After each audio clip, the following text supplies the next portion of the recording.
জানিয়ে দিব আজকের বাংলার আপডেট সংবাদ। শুরুতেই সংবাদ শিরোনাম। দিল্লিতে জনসম্মুখে আসবেন শেখ হাসিনা, জানালেন ওবায়দুল কাদের। থাকছে প্রতিবেদনে। বাংলাদেশে আওয়ামী লীগের কার্যক্রম নিষিদ্ধই থাকবে, সালাহুদ্দিন। থাকছে প্রতিবেদনে। জাতিসংঘ মহাসচিবের ব্যক্তিগত হস্তক্ষেপ চেয়ে প্রধানমন্ত্রীর চিঠি। থাকছে প্রতিবেদনে। বাংলাদেশের স্থানীয় নির্বাচনে আওয়ামী লীগকে রাখার প্রস্তাব দেবে ভারত। থাকছে প্রতিবেদনে। ধানমন্ডি ৩২-এ ২৫,০০০ লোক জড়ো করার পরিকল্পনা করছে আওয়ামী লীগ, চাঞ্চল্যকর তথ্য ফাঁস। থাকছে প্রতিবেদনে।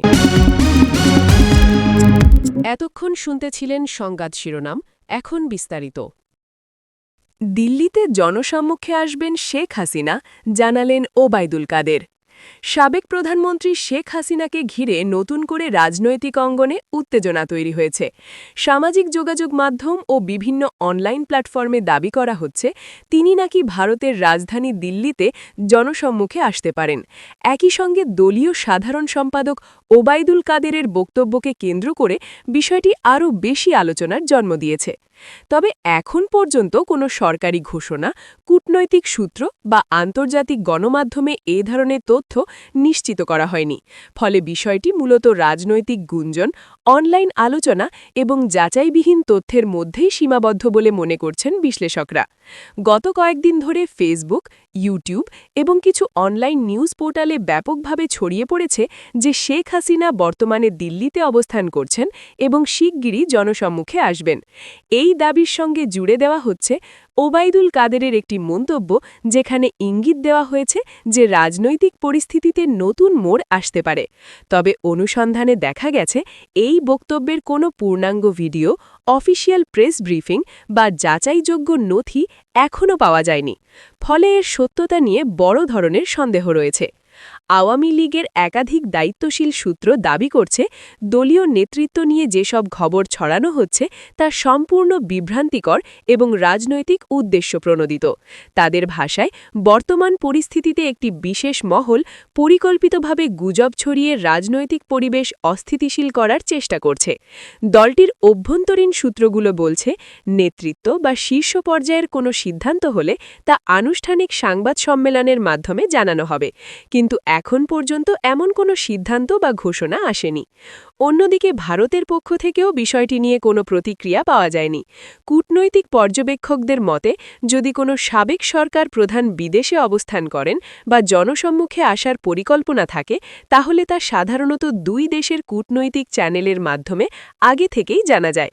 কিন্তু শেখ হাসিনার বিষয়ে এখন পর্যন্ত ভারতের পররাষ্ট্র মন্ত্রণালয় বা দিল্লির কোনো নির্ভরযোগ্য সূত্র কিছুই নিশ্চিত করেনি। রাজনৈতিক বিশ্লেষকদের মতে, বাংলাদেশের বর্তমান রাজনৈতিক পরিস্থিতিতে এ ধরনের গুজব খুব দ্রুত ছড়িয়ে পড়ে এবং জনমনে ব্যাপক প্রভাব ফেলে। বিশেষ করে সামাজিক যোগাযোগ মাধ্যমে যাচাইবিহীন তথ্য অনেক সময় সত্যের মতো করে উপস্থাপন করা হয়, যা বিভ্রান্তি তৈরি করে।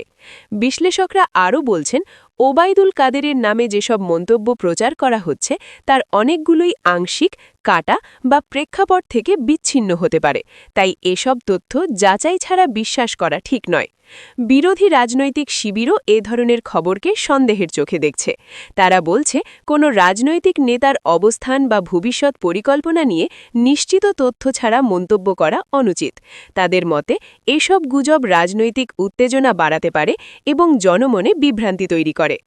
ঢাকা শহর সহ দেশের বিভিন্ন স্থানে সাধারণ মানুষের মধ্যেও বিষয়টি নিয়ে কৌতূহল এবং আলোচনা চলছে।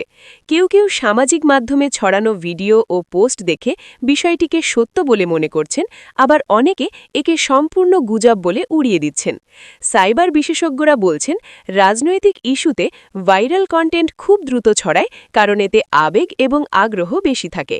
কিন্তু এর বড় অংশই যাচাইবিহীন বা বিভ্রান্তিকর হতে পারে। তারা সবাইকে আহ্বান জানিয়েছেন, কোনো তথ্য শেয়ার করার আগে উৎস যাচাই করা অত্যন্ত জরুরি।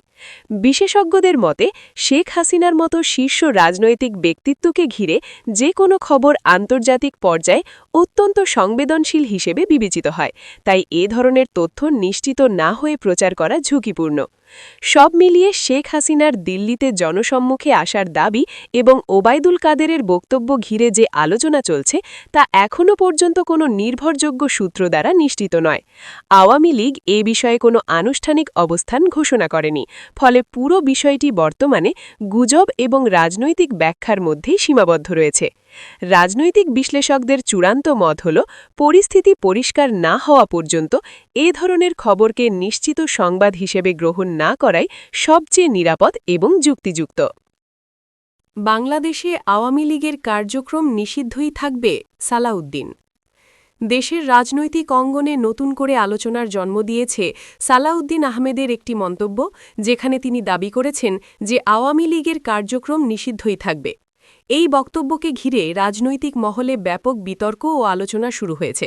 তবে এখনও পর্যন্ত কোনো সরকারি গেজেট, আদালতের চূড়ান্ত রায় বা আনুষ্ঠানিক প্রশাসনিক ঘোষণা ছাড়া এই বিষয়টি নিয়ে নিশ্চিত সিদ্ধান্তে পৌঁছানো সম্ভব নয়। ফলে বিষয়টি মূলত রাজনৈতিক বক্তব্য ও ব্যাখ্যার মধ্যেই সীমাবদ্ধ বলে মনে করছেন বিশ্লেষকরা।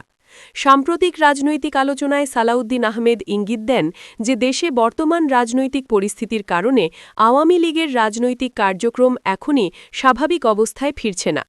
তার এই মন্তব্য প্রকাশের পরপরই সামাজিক যোগাযোগ মাধ্যম ও রাজনৈতিক অঙ্গনে শুরু হয় ব্যাপক আলোচনা। তবে দলটির পক্ষ থেকে দাবি করা হচ্ছে, এ ধরনের বক্তব্য রাজনৈতিক উদ্দেশ্য প্রণোদিত এবং বাস্তব পরিস্থিতির সম্পূর্ণ প্রতিফলন নয়। আওয়ামী লীগের ঘনিষ্ঠ সূত্রগুলো বলছে, কোনো রাজনৈতিক দলের কার্যক্রম নিষিদ্ধ বা সীমিত করার বিষয়টি সাংবিধানিক ও আইনি প্রক্রিয়ার মাধ্যমে আনুষ্ঠানিকভাবে ঘোষণা করা হয়, যা এখনও পর্যন্ত সম্পূর্ণভাবে স্পষ্ট নয়। রাজনৈতিক বিশ্লেষকদের মতে, বাংলাদেশের বর্তমান পরিস্থিতিতে রাজনৈতিক বক্তব্য খুব দ্রুত জনমনে প্রভাব ফেলে।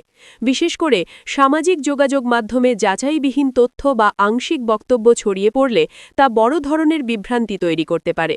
তাদের মতে, সালাউদ্দিন আহমেদের বক্তব্য যদি আংশিক সত্যও হয়, তারপরেও এর বাস্তব প্রয়োগ নির্ভর করে আইনগত সিদ্ধান্ত, প্রশাসনিক প্রক্রিয়া এবং রাষ্ট্রীয় নীতির ওপর। অন্যদিকে বিরোধী রাজনৈতিক শিবির বলছে, কোনো দলের কার্যক্রম নিষিদ্ধ বা সীমিত করা হলে তা গণতান্ত্রিক প্রক্রিয়ার সঙ্গে সামঞ্জস্যপূর্ণ হতে হবে। তারা দাবি করছে, রাজনৈতিক প্রতিযোগিতা বন্ধ হলে তা দেশের রাজনৈতিক স্থিতিশীলতার জন্য দীর্ঘমেয়াদে ক্ষতিকর হতে পারে। আওয়ামী লীগের অভ্যন্তরীণ সূত্রগুলো আবার বলছে, দলীয় কার্যক্রম নিয়ে যেসব আলোচনা হচ্ছে তা উদ্দেশ্য প্রণোদিত এবং বিভ্রান্তিকর। তাদের মতে, রাজনৈতিক পরিবেশ অস্থিতিশীল করার জন্য বিভিন্ন মহল থেকে গুজব ছড়ানো হচ্ছে। সরকারি পর্যায় থেকেও এ বিষয়ে এখনও কোনো বিস্তারিত ব্যাখ্যা বা আনুষ্ঠানিক বিবৃতি আসেনি। ফলে বিষয়টি নিয়ে অনিশ্চয়তা আরও বেড়েছে এবং রাজনৈতিক অঙ্গনে নতুন প্রশ্ন তৈরি হয়েছে। সামাজিক যোগাযোগ মাধ্যমে বিষয়টি নিয়ে ব্যাপক আলোচনা চলছে। কেউ কেউ বলছেন, এটি রাজনৈতিক বাস্তবতার প্রতিফলন, আবার অনেকে একে গুজব বা অপপ্রচার হিসাবে দেখছেন। সাইবার বিশেষজ্ঞরা বলছেন, রাজনৈতিক ইস্যুতে যাচাইবিহীন তথ্য খুব দ্রুত ছড়িয়ে পড়ে এবং তা জনমনে বিভ্রান্তি সৃষ্টি করে। বিশেষজ্ঞদের মতে, কোনো রাজনৈতিক দলের কার্যক্রম নিষিদ্ধ বা সীমিত করার মতো সিদ্ধান্ত সাধারণত দীর্ঘ প্রশাসনিক ও আইনি প্রক্রিয়ার মাধ্যমে হয়ে থাকে এবং তা প্রকাশ্যেভাবে ঘোষণা করা হয়। এখনও পর্যন্ত এমন কোনো চূড়ান্ত ঘোষণা না থাকায় বিষয়টি নিশ্চিত বলা যাচ্ছে না। সব মিলিয়ে সালাউদ্দিন আহমেদের বক্তব্যকে ঘিরে আওয়ামী লীগের কার্যক্রম নিষিদ্ধ থাকার বিষয়টি নিয়ে যে আলোচনা চলছে তা এখনও পর্যন্ত নিশ্চিত আইনগত সিদ্ধান্ত নয়। পরিস্থিতি স্পষ্ট না হওয়া পর্যন্ত এ ধরনের খবরকে চূড়ান্ত সত্য হিসাবে না ধরে নির্ভরযোগ্য ও আনুষ্ঠানিক সূত্রের উপর ভরসা করার পরামর্শ দিচ্ছেন রাজনৈতিক পর্যবেক্ষকরা। বাংলাদেশের স্থানীয় নির্বাচনে আওয়ামী লীগকে রাখার প্রস্তাব দেবে ভারত? বাংলাদেশের রাজনৈতিক অঙ্গনে নতুন করে আলোচনার জন্ম দিয়েছে একটি দাবি, ভারত নাকি বাংলাদেশের স্থানীয় নির্বাচনে আওয়ামী লীগকে অংশগ্রহণের সুযোগ বজায় রাখার বিষয়ে প্রস্তাব দিতে পারে। তবে এই দাবির পক্ষে এখনও পর্যন্ত কোনো নির্ভরযোগ্য কূটনৈতিক সূত্র বা আনুষ্ঠানিক বিবৃতি পাওয়া যায়নি। বিশ্লেষকরা বলছেন, এটি এখনও গুঞ্জন ভিত্তিক রাজনৈতিক আলোচনা পর্যায়ে রয়েছে এবং বাস্তব কূটনৈতিক সিদ্ধান্ত হিসেবে এর কোনো ভিত্তি নিশ্চিত নয়। সাম্প্রতিক সময়ে সামাজিক যোগাযোগ মাধ্যম ও কিছু অনলাইন প্ল্যাটফর্মে দাবি করা হচ্ছে যে বাংলাদেশে আসন্ন স্থানীয় সরকার নির্বাচনকে ঘিরে আন্তর্জাতিক মহল, বিশেষ করে ভারত, রাজনৈতিক পরিস্থিতি নিয়ে আগ্রহ দেখাচ্ছে। সেই প্রেক্ষাপটে বলা হচ্ছে ইন্ডিয়া নাকি চাইতে পারে যে সব রাজনৈতিক দলের অংশগ্রহণ নিশ্চিত হোক, যার মধ্যে আওয়ামী লীগও অন্তর্ভুক্ত।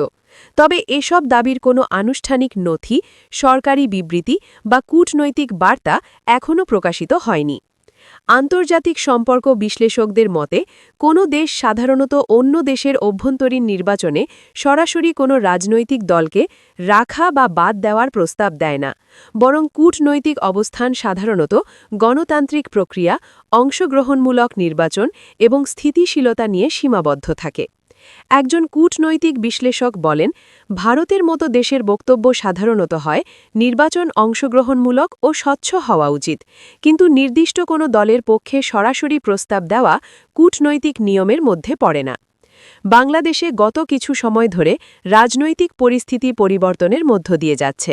জাতীয় পর্যায়ের পরিবর্তনের পর স্থানীয় নির্বাচন নিয়ে নতুন করে আলোচনা শুরু হয়েছে। এই পরিস্থিতিতে আওয়ামী লীগের রাজনৈতিক ভবিষ্যৎ নিয়ে নানা ধরনের গুঞ্জন ও বিশ্লেষণ চলছে। দলটির ক্লোজিট সূত্রগুলো বলছে, স্থানীয় পর্যায়ের রাজনৈতিক কার্যক্রমে অংশগ্রহণ তাদের সাংগঠনিক অধিকার এবং কোনো গুজব বা আন্তর্জাতিক চাপের ভিত্তিতে এ অবস্থান পরিবর্তন হবে না। ইন্ডিয়া সাধারণত বাংলাদেশের রাজনৈতিক স্থিতিশীলতা ও আঞ্চলিক নিরাপত্তা ইস্যুতে আগ্রহী থাকে, এমনটা দীর্ঘদিনের কূটনৈতিক বিশ্লেষণে দেখা যায়। তবে বিশেষ কোনো দলের পক্ষে প্রকাশ্য অবস্থান নেওয়ার নজির খুবই সীমিত। বর্তমান আলোচনায় বলা হচ্ছে, যদি ভারত কোনো মন্তব্য করে তবে তা হতে পারে অন্তর্ভুক্তিমূলক নির্বাচন ও গণতান্ত্রিক অংশগ্রহণ নিয়ে, নির্দিষ্ট দলকে কেন্দ্র করে নয়। রাজনৈতিক বিশ্লেষকদের মতামত। রাজনৈতিক বিশ্লেষকরা বলছেন, সামাজিক যোগাযোগ মাধ্যমে ছড়িয়ে পড়া তথ্য অনেক সময় বাস্তব কূটনৈতিক অবস্থানের চেয়ে বেশি প্রভাব ফেলে। তাদের মতে, ভারত আওয়ামী লীগকে রাখার প্রস্তাব দেবে এ ধরনের দাবি মূলত রাজনৈতিক ব্যাখ্যা বা অনুমানের উপর ভিত্তি করে তৈরি হতে পারে, যার কোনো নিশ্চিত প্রমাণ নেই। একজন বিশ্লেষক আরও বলেন, বাংলাদেশের অভ্যন্তরীণ রাজনীতি নিয়ে আন্তর্জাতিক মহলে আলোচনা থাকলেও সেটি সাধারণত নীতিগত পর্যায়ে সীমাবদ্ধ থাকে, সরাসরি কোনো দলের ভবিষ্যৎ নির্ধারণে নয়। ফেসবুক সহ বিভিন্ন প্ল্যাটফর্মে এই বিষয়টি নিয়ে মিশ্র প্রতিক্রিয়া দেখা যাচ্ছে। কেউ কেউ বলছেন আন্তর্জাতিক সমর্থন রাজনৈতিক বাস্তবতায় প্রভাব ফেলতে পারে, আবার অনেকে এটিকে সম্পূর্ণ গুজব বলে উড়িয়ে দিচ্ছেন। সাইবার বিশেষজ্ঞরা বলছেন, রাজনৈতিক সংবেদনশীল সময়ে এ ধরনের খবর দ্রুত ভাইরাল হয় এবং তা জনমনে বিভ্রান্তি তৈরি করে। এখনও পাওয়া তথ্য অনুযায়ী ইন্ডিয়া বা অন্য কোনো আন্তর্জাতিক শক্তি সরাসরি আওয়ামী লীগকে স্থানীয় নির্বাচনে রাখার বিষয়ে কোনো আনুষ্ঠানিক প্রস্তাব দিয়েছে এমন প্রমাণ নেই, বরং কূটনৈতিক পর্যবেক্ষকদের মতে আন্তর্জাতিক অবস্থান সাধারণত নির্বাচনী প্রক্রিয়া ও স্থিতিশীলতার উপর জোর দেয়, নির্দিষ্ট দলকে কেন্দ্র করে নয়। সব মিলিয়ে বাংলাদেশের স্থানীয় নির্বাচনে আওয়ামী লীগকে রাখার প্রস্তাব দেবে ভারত, এ ধরনের দাবি এখনও পর্যন্ত যাচাইবিহীন এবং কূটনৈতিকভাবে নিশ্চিত নয়। বিশ্লেষকদের মতে এ ধরনের সংবেদনশীল রাজনৈতিক খবর যাচাই ছাড়া গ্রহণ করা ঠিক নয়। বাস্তব তথ্য না পাওয়া পর্যন্ত বিষয়টিকে গুজব বা অনুমান হিসেবেই দেখা উচিত। ধানমন্ডি ৩২-এ ২৫,০০০ লোক জড়ো করার পরিকল্পনা করছে আওয়ামী লীগ, চাঞ্চল্যকর তথ্য ফাঁস। রাজনৈতিক অঙ্গনে নতুন করে উত্তেজনা ছড়িয়ে পড়েছে ঐতিহাসিক ও সংবেদনশীল স্থান ধানমন্ডি ৩২ কেন্দ্র করে। সামাজিক যোগাযোগ মাধ্যম, অনলাইন প্ল্যাটফর্ম এবং বিভিন্ন আনুষ্ঠানিক সূত্রে ছড়িয়ে পড়া কিছু তথ্য অনুযায়ী একটি রাজনৈতিক দলের পক্ষ থেকে সেখানে প্রায় ২৫,০০০ মানুষের একটি বড় জমায়েত আয়োজনের পরিকল্পনা রয়েছে বলে দাবি করা হচ্ছে। তবে এই দাবির সত্যতা এখনও কোনো দায়িত্বশীল বা নির্ভরযোগ্য সূত্র থেকে নিশ্চিত করা যায়নি। এ বিষয়ে সরকারি বা সংশ্লিষ্ট রাজনৈতিক কোনো পক্ষ থেকে আনুষ্ঠানিক বক্তব্য পাওয়া না গেলেও বিষয়টি নিয়ে রাজধানীর রাজনৈতিক মহলে আলোচনা, গুঞ্জন এবং নানা ধরনের ব্যাখ্যা বিশ্লেষণ শুরু হয়েছে। স্থানীয় রাজনৈতিক পর্যবেক্ষক ও অনলাইন বিশ্লেষকদের মতে গত কয়েকদিন ধরে কিছু ফেসবুক পেজ, ইউটিউব চ্যানেল এবং রাজনৈতিক মতাদর্শ ভিত্তিক গ্রুপে ধানমন্ডি ৩২ এলাকায় বড় জমায়েতের সম্ভাবনা নিয়ে পোস্ট ও ভিডিও ছড়াতে দেখা গেছে। এসব কন্টেন্টে দাবি করা হচ্ছে একটি সংগঠিত রাজনৈতিক শক্তি আগামী দিনগুলোতে বড় ধরনের রাজনৈতিক কর্মসূচি দিতে পারে, যার অংশ হিসেবে ঢাকার এই ঐতিহাসিক স্থানে বিশাল সমাবেশ হতে পারে। তবে এসব তথ্যের তথ্যের কোনোটি এখন পর্যন্ত নিরপেক্ষ সংবাদ মাধ্যম বা দায়িত্বশীল কর্তৃপক্ষের মাধ্যমে যাচাই করা সম্ভব হয়নি। অনেকেই মনে করছেন এসব খবরের একটি অংশ রাজনৈতিক উদ্দেশ্য প্রণোদিত প্রচারণা বা গুজবও হতে পারে। ঢাকার ধানমন্ডি ৩২ দীর্ঘদিন ধরেই বাংলাদেশের রাজনৈতিক ইতিহাসে এক গুরুত্বপূর্ণ স্থান হিসেবে বিবেচিত। এখানে বঙ্গবন্ধু শেখ মুজিবুর রহমানের স্মৃতিবিজড়িত বাড়ি অবস্থিত হওয়ায় এটি রাজনৈতিক ও আবেগীয়ভাবে অত্যন্ত সংবেদনশীল একটি এলাকা। এই এলাকার আশেপাশে যে কোনো রাজনৈতিক কর্মসূচি বা বড় জমায়েতের খবর এলেই তা দ্রুত জনমনে প্রতিক্রিয়া সৃষ্টি করে। অতীতেও দেখা গেছে এখানে বিভিন্ন কর্মসূচিকে কেন্দ্র করে আইন শৃঙ্খলা বাহিনী বিশেষ সতর্কতা অবলম্বন করেছে। ২৫,০০০ মানুষের দাবি কতটা বাস্তবসম্মত? সামাজিক যোগাযোগ মাধ্যমে ছড়িয়ে পড়া তথ্যে বলা হচ্ছে পরিকল্পিত জমায়েতে প্রায় ২৫,০০০ মানুষ অংশ নিতে পারে। তবে রাজনৈতিক বিশ্লেষকরা বলছেন এমন বড় পরিসরে সমাবেশ আয়োজন করতে হলে দীর্ঘ প্রস্তুতি, প্রশাসনিক অনুমতি, নিরাপত্তা সমন্বয় এবং সাংগঠনিক কাঠামোর প্রয়োজন হয়। এ ধরনের কোনো প্রস্তুতির দৃশ্যমান প্রমাণ এখন পর্যন্ত প্রকাশ্যে আসেনি। ফলে অনেক বিশ্লেষকের মতে বিষয়টি হয়তো অতিরঞ্জিত বা অনুমান নির্ভর তথ্য হতে পারে। একজন রাজনৈতিক পর্যবেক্ষক নাম প্রকাশ না করার শর্তে বলেন, ঢাকার কেন্দ্রীয় এলাকায় ২০-২৫,০০০ মানুষের জমায়েত করা শুধু রাজনৈতিক ইচ্ছার বিষয় নয়, এটি প্রশাসনিক অনুমতি ও লজিস্টিক সমন্বয়েরও বিষয়। এ ধরনের বড় আয়োজন হলে সাধারণত আগে থেকেই স্পষ্ট প্রস্তুতির ইঙ্গিত পাওয়া যায়। আইন শৃঙ্খলা বাহিনীর অবস্থান কি? এখন পর্যন্ত পুলিশের পক্ষ থেকে ধানমন্ডি ৩২ ঘিরে কোনো বিশেষ নিরাপত্তা সতর্কতা বা নিষেধাজ্ঞার ঘোষণা পাওয়া যায়নি। তবে রাজধানীতে বড় রাজনৈতিক কর্মসূচি বা সম্ভাব্য সমাবেশের গুজব ছড়ালে সাধারণত আইন শৃঙ্খলা বাহিনী পরিস্থিতি পর্যবেক্ষণে রাখে বলে জানা যায়। একজন পুলিশ অধিকর্তা গণমাধ্যমকে অতীতে জানিয়েছিলেন, যে কোনো বড় জমায়েতের ক্ষেত্রে আমাদের নজরদারি থাকে, বিশেষ করে যেসব স্থান রাজনৈতিকভাবে সংবেদনশীল। বর্তমান পরিস্থিতিতেও প্রশাসন বিষয়টি পর্যবেক্ষণ করছে কিনা সে বিষয়ে আনুষ্ঠানিকভাবে কিছু জানানো হয়নি। রাজনৈতিক বিশ্লেষকদের একাংশ মনে করছেন বর্তমান রাজনৈতিক বাস্তবতায় যে কোনো বড় কর্মসূচির খবর দ্রুত ছড়িয়ে পড়ে এবং তা জনমনে অস্থিরতা তৈরি করতে পারে। বিশেষ করে সামাজিক যোগাযোগ মাধ্যমে যাচাইবিহীন তথ্য দ্রুত ভাইরাল হওয়ায় পরিস্থিতি আরও জটিল হয়ে ওঠে। অন্যদিকে কেউ কেউ মনে করছেন এটি হয়তো রাজনৈতিক চাপ তৈরির একটি কৌশলও হতে পারে, যেখানে বড় জমায়েতের সম্ভাবনাকে ছড়িয়ে দিয়ে জনমত ও প্রশাসনিক প্রতিক্রিয়া যাচাই করা হয়। একজন বিশ্লেষক বলেন, বাংলাদেশের রাজনৈতিক সংস্কৃতিতে গুজব অনেক সময় বাস্তব ঘটনার আগেই জনমনে প্রভাব ফেলে, ফলে এ ধরনের তথ্য খুব দ্রুত উত্তেজনা তৈরি করে। রাজধানীর বিভিন্ন এলাকায় সাধারণ মানুষের মধ্যে বিষয়টি নিয়ে কৌতূহল দেখা গেছে। কেউ এটিকে সম্ভাব্য রাজনৈতিক কর্মসূচি হিসেবে দেখছেন, আবার কেউ এটিকে সম্পূর্ণ গুজব বলে মনে করছেন। ধানমন্ডি এলাকার এক বাসিন্দা বলেন, সামাজিক যোগাযোগ মাধ্যমে অনেক কিছুই দেখি, কিন্তু সত্য মিথ্যা বোঝা কঠিন।